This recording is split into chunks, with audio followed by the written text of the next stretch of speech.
कायिक जनन यानी प्लांट रिप्रोडक्शन जीव विज्ञान में आपको मैं ऑलरेडी भेज चुका हूँ, फिर भी मैं एक बार आपको समझा दे रहा हूँ कि कायिक जनन क्या होता है। पेड़ पौधों में क्रमिक भागों जैसे जड़, तना, पत्ती, नदी के साथ होने वाले क्रमिक को हम कायिक जनन कहते हैं। इसमें जो भाग लेने वाली संरचना को इसमें जो भाग लेती हैं उन संरचनाओं को हम कायिक प्रवर्ध या प्रोपेग्यूल कहते हैं। क्या कहते हैं? कायिक प्रवर्ध या प्रोपेग्यूल कहते हैं। कायिक जनन एक प्रकार का अलैंगिक जनन है तथा इससे बनी संतति को हम क्लोन भी कह सकते हैं। यानी जो कायिक जनन होता है एक प्रकार का अलैंगिक जनन है तथा इससे बनी संतति को क्लोन भी कह सकते हैं। जैसा आप जानते हैं क्लोन भी कह सकते हैं। कायिक जनन के प्रकार, ये प्राकृतिक रूप से होता है किंतु कृत्रिम रूप से कायिक जनन कराया जा सकता है। यानी कायिक जनन वास्तव में प्राकृतिक रूप से होता है, लेकिन इनको मनुष्य कृत्रिम रूप से भी कायिक जनन कराया जा सकता है। यानी कायिक जनन, देखिए कायिक जनन दो प्रकार से होते हैं, एक प्राकृतिक होता है, दूसरा कृत्रिम। अब देखिए जैसे जड़ इसका हो गया, जैसे शीशम का जड़, सीरस, मुराया, शकरकंद, एस्पेरेगस, इनसे नए तने उग सकते हैं, नए पेड़ पौधे उग सकते हैं। इनका तना देखिए जैसे भूमिगत होता है, अर्धवायवीय होता है, वायवीय होता है।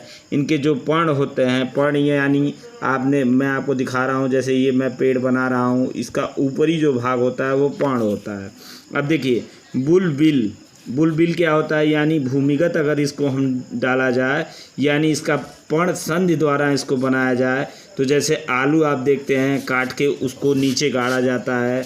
और इसका प्रकंद जो होता है, प्रकंद का मतलब होता है जैसे अदरक हो गया, केला हो गया, यानी इनके नीचे के भाग लगते हैं। शकंद हो गया, शकंद में आपका आएगा प्याज। धनकंद में क्या आएगा? अरबी। शकंद यानी प्याज के बीज को हम एक बार पौधारोपण करके फिर डालते हैं, जैसे हमने धान को डाला, ठीक है। तो धान में क्या होता है? ऊपरी भाग का हम इस्तेमाल करते हैं और इसमें नीचे के भाग का इस्तेमाल करते हैं। अब देखिए अर्धवायवी क्या होता है?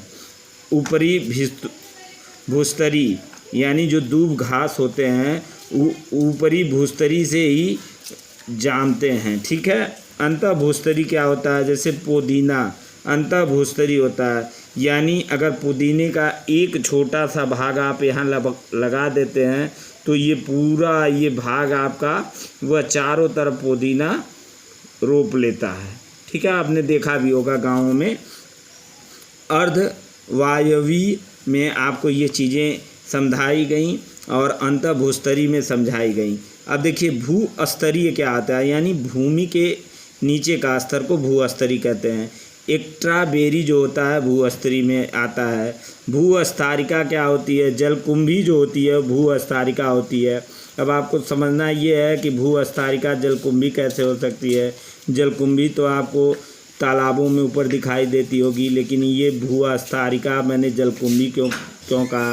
क्योंकि जलकुंभी का जो सबसे अंदर का भाग होता है वो उस भूमि के अंदर होता है, जो आपको दिखाई नहीं देता है, लेकिन वो जलकुंभी जो होती है ऊपरी भाग में दिखाई देती है।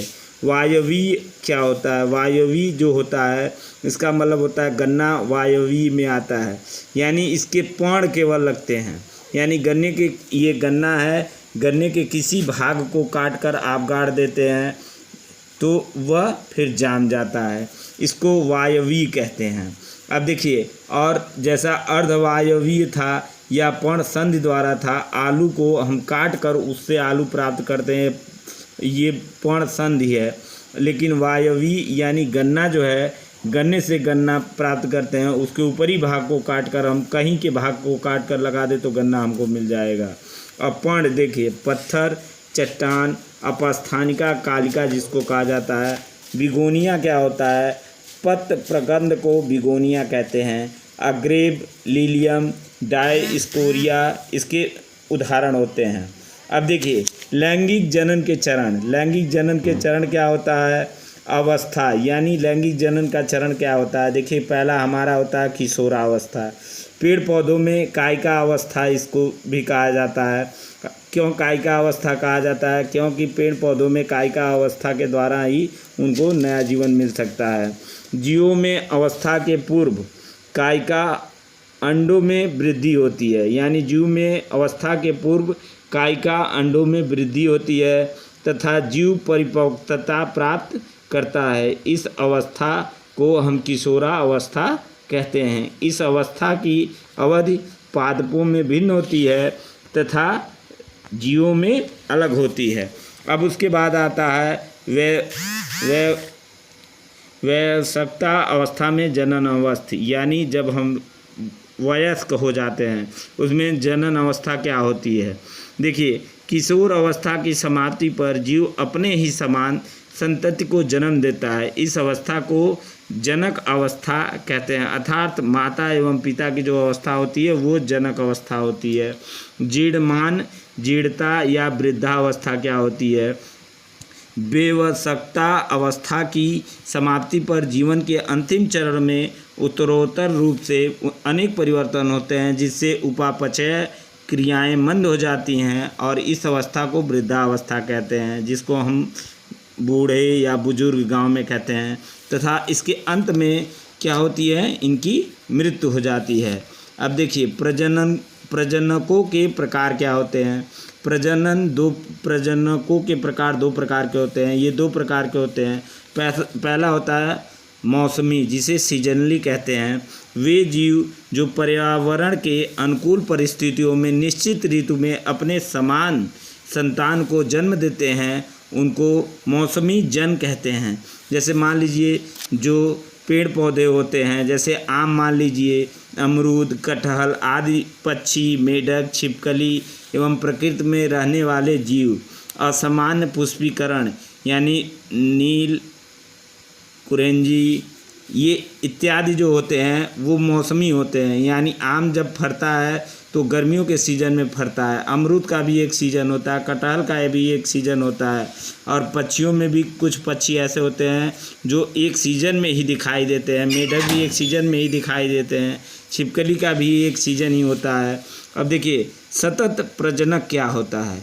कॉन्टीन्यूअस ब्रीडर्स, जो जीव अपनी पूरी जनन अवस्था में जनन के लिए सक्रिय रहते हैं उनको सतत प्रजनक कहते हैं। यानी जो जीव अपनी पूरी जनन अवस्था में जनन के लिए सक्रिय रहते हैं उनको प्रजनक कहते हैं। जैसे अधिकांश स्तनधारी, जैसे मनुष्य हो गया, बंदर हो गया, और संरक्षण वाले पक्षी, कुकुमुट फार्म यानी जो मुर्गी फार्म आप देखते हैं, इसमें जो हमेशा अपने नए बच्चे को जन्म देने के लिए निरंतर प्रयास रहते हैं, उन्हें हम सतत प्रजनक कहते हैं। अब देखिए, हमने आपको इसके लिए ये जो टॉपिक समझाया, इसमें आपको 6 क्वेश्चन दिया गया है।